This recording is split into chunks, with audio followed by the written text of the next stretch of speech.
Bonsoir mesdames, bonsoir messieurs, ravi de vous retrouver une fois de plus dans cette édition. Il faut dire que la ministre des Mines Antoinette Samba Kalamba a ouvert la table ronde sur les résolutions et recommandations prises lors de la tenue de 3 tables rondes minières au nord et au sud Kivu et dans la province de l'Itouari. Il faut dire que les participants à cette table ronde de 3 jours vont harmoniser les différentes recommandations et résolutions en vue de les traduire en actes et permettre au secteur minier de connaître notre visage. Alain Noka.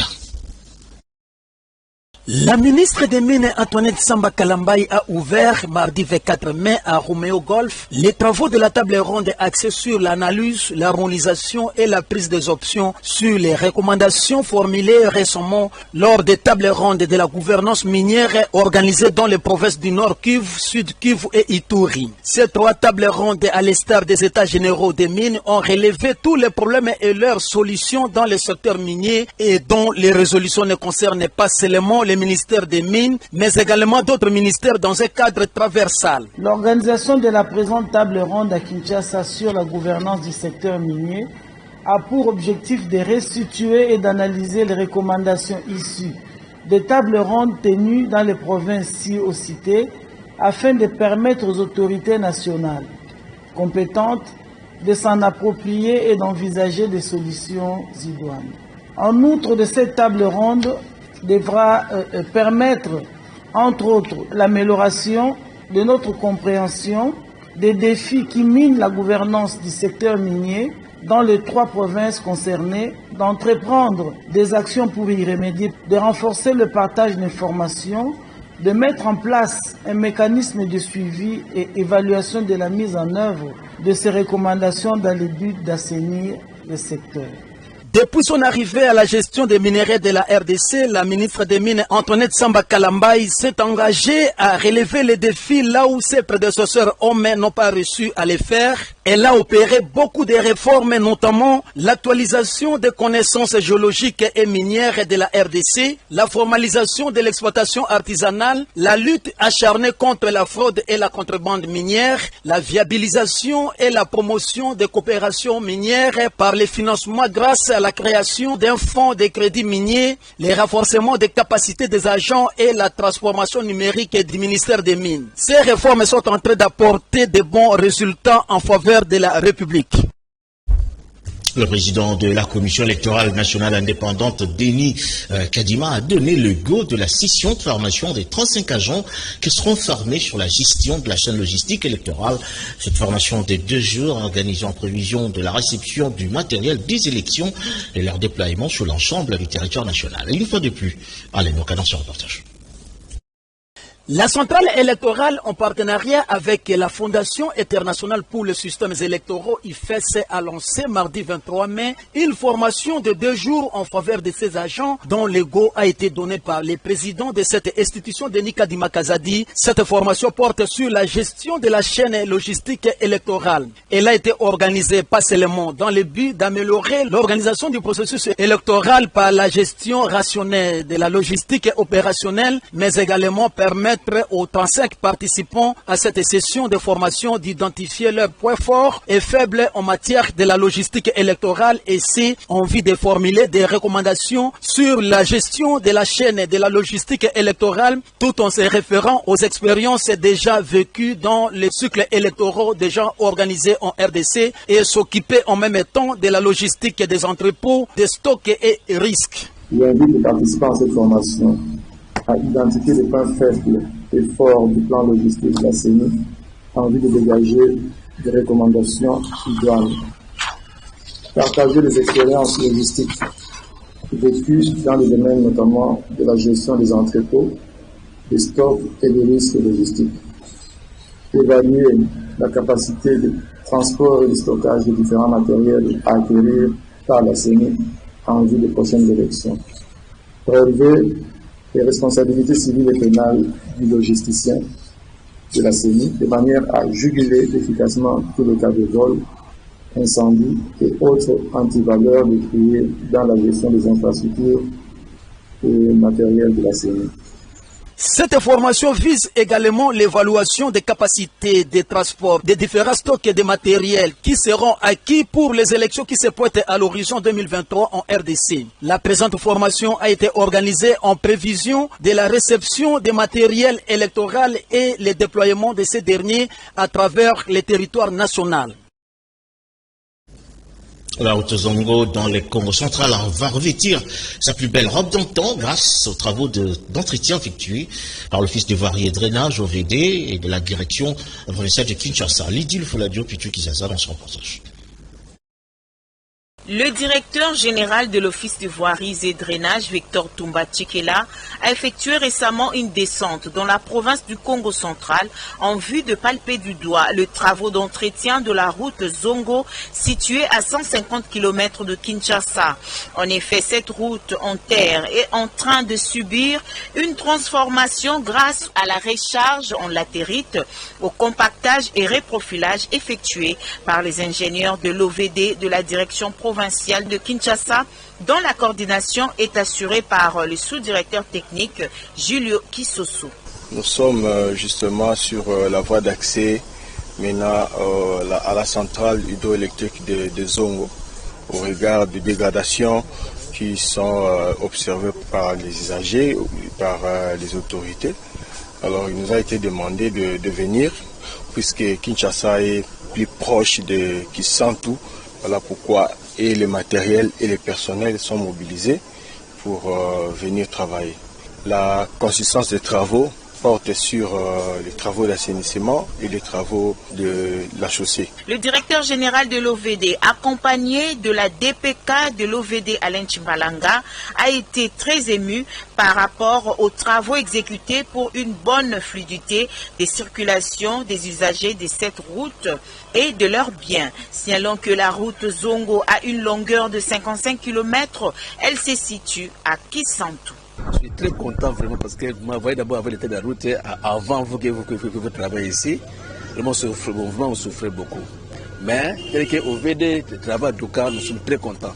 Vraiment, en tout cas, bravo et félicitations. Je sors avec ma voiture maintenant. Je vais bien rouler sans problème. Il y a 24 heures, les apprenants inscrits au 3e cycle en didactique des disciplines à l'Institut supérieur pédagogique de la Gombe ont présenté leur projet de mémoire de diplôme d'études approfondies DEA. Le secrétaire général chargé de la recherche au sein de cet établissement, le professeur Jean-Pierre Mbemba Kalala, a affirmé que les apprenants de la première promotion 2020 bénéficieront durant 2 ans des conférences disciplinaires de qualité scientifique et pédagogique. Ces propos sont recueillis par Clavé Yaladiak.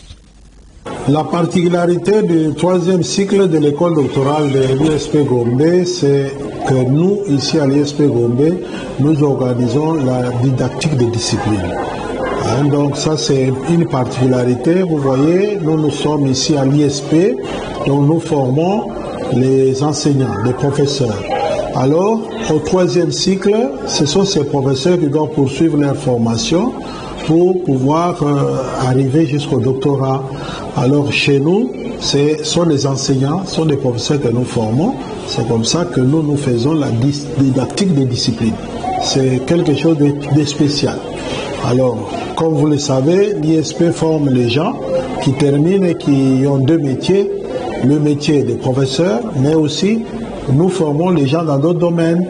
Nous avons les informaticiens, nous avons les gens qui font la biologie, nous avons les gens qui font la gestion des entreprises, les sciences commerciales, nous faisons l'hôtellerie, nous accueil, tourisme. Ces gens-là, quand ils terminent ici à l'ISP Gombe, ils ont l'avantage de terminer avec 2 métiers. Ils ont le métier de professeur, ils peuvent trouver le travail de professeur, mais ils peuvent aussi trouver un autre travail. Ils peuvent travailler aussi dans les entreprises ou dans les autres secteurs. Ça fait la particularité de l'ISP Gombe. Et donc au 3e cycle, notre 3e cycle se distingue des autres par le fait que nous organisons la didactique des disciplines. L'ISP Gombe a obtenu l'autorisation d'organiser le 3e cycle, d'organiser le DEA. Le DEA a toujours 2 ans, une année séminaire et cours, 2e année recherche et rédaction de mémoire. L'autorité va évaluer à la fin de 2 ans si les résultats sont bons, on va nous autoriser de commencer avec le doctorat. Les étudiants de l'université de Kinshasa ont paralysé les activités académiques à 24 heures en signe de protestation contre les décisions du rectorat de majorer les frais académiques sans tenir compte du protocole d'accord de la commission paritaire, comité étudiant et autorité académique. La question également de la mise en circulation des bus transacadémiques fait également partie de la toile de fond de conflit entre étudiants de l'UNIKI et autorité académique. Bernice Malinga.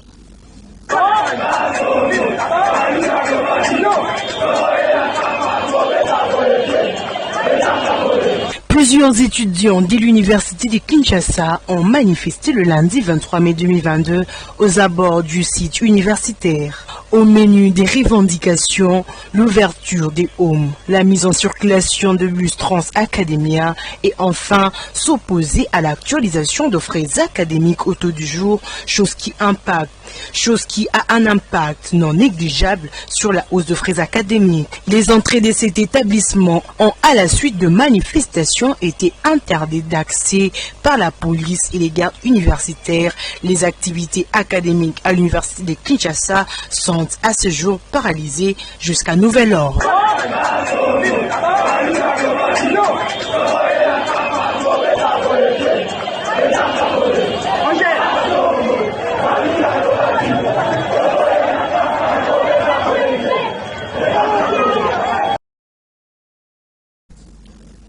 Boteli Bokele vient de remplacer Hugues Ngelezi comme président communal du mouvement de libération du Congo de la commune de la Gombe.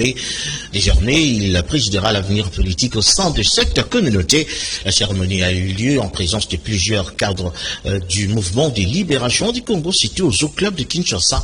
Ce reportage est signé Mariam Bongo via Maja. Il y a un temps pour tout. Et comme il y a un drapeau, il y a un MLC, on met un color, les gars, et c'est quand on soukaki, il y a les cabisso. Il y a un go devant, on découper ma conscience à partir, le pouvoir. Très simple et démocratique, Hugues Ngelezi vient de passer le flambeau du commandement à Boteti Bokele comme le tout nouveau président communal du mouvement de libération du Congo, commune de la Gombe. C'est en présence de plusieurs autorités du parti. Juste après cette passation, le nouveau comité qui va diriger Boteti sera présenté à l'assistance par le président fédéral de l'Okunga 1, Sylvestre Bilambo. Le sénateur Valentin Guéringo apprécie cette passation. C'est un comité auquel nous donnons du travail, nous donnons une mission. La mission donnée à ces comités, c'est de nous produire des élus au niveau de conseillers communaux, au niveau de bourgmestres, au niveau des députés provinciaux et dans son ensemble, députés nationaux et sénateurs, parce que les élections commencent au niveau de la base. Donc, c'est une mission que nous donnons à cette équipe. Cette équipe sera jugée après qu'on ait fait les élections pour savoir si cette équipe a été efficace ou pas. Et comme je l'avais dit, la commune de la Gombe, c'est une commune assez complexe et il faut avoir des méthodes aussi complexes pour gagner les élections. Nous pensons, nous sommes convaincus que ça va marcher parce que la physionomie que nous avons vue, c'est une physionomie des experts, des gens qui connaissent les métiers et vont aider au MLC à avoir des sièges et nous en sommes sûrs et convaincus. Avant de terminer, plusieurs personnes avaient fait leur adhésion au mouvement de libération du Congo et leur fiche d'adhésion a été remise au président fédéral de l'Okunga 1. Le parti politique Corps des Patriotes congolais Kopako en sigle a procédé le week-end dernier à valider l'adhésion de Michel Otonassi qui, par la même occasion, a été élevé au rang du président de l'interfédération du territoire de Sankoro et ce, dans le cadre de la forte sensibilisation que le président de ce parti attend à Redina Bézi. Image de commentaire.